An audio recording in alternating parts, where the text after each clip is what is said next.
Bienvenue dans le monde de la mobilité 2.0. Afin de bien comprendre ce nouveau service, nous allons suivre la journée de Jules, un salarié sensible à l'économie collaborative. Nous sommes lundi matin, la journée se déroule plutôt bien pour Jules.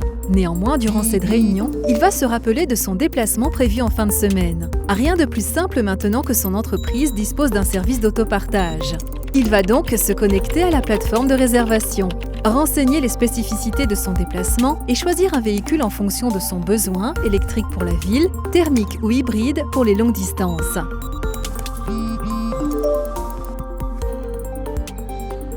Nous retrouvons notre cher Jules 3 jours plus tard. Il est l'heure de son rendez-vous. C'est pratique d'être indépendant, n'est-ce pas? Il suffit simplement de passer son badge sur le pare-brise, de prendre les clés dans la boîte à gants et c'est parti.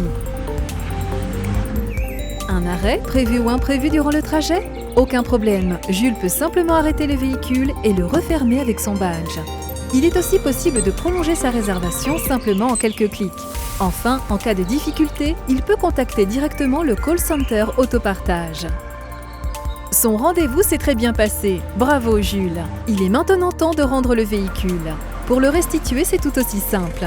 Il suffit de couper le moteur, de remettre la clé dans la boîte à gants, d'appuyer sur le bouton de fin de réservation, de sortir de la voiture et de passer le badge sur le pare-brise. Tiens, c'est vrai qu'Amandine avait un déplacement ce soir et elle n'est pas la seule.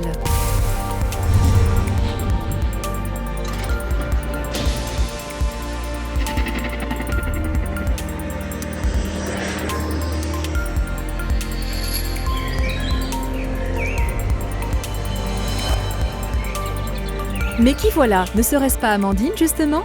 Effectivement, c'est bien elle. Elle aimerait bien partir ce week-end avec sa famille et cela tombe bien puisqu'elle a réalisé une réservation via le service ProPerso. Le principe est le même qu'une réservation classique pour ses déplacements professionnels, mais pour le soir et le week-end.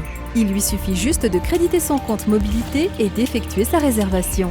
Attention toutefois, seul le salarié est autorisé à conduire le véhicule en ayant les passagers de son choix. Nous vous souhaitons d'agréables déplacements. À bientôt.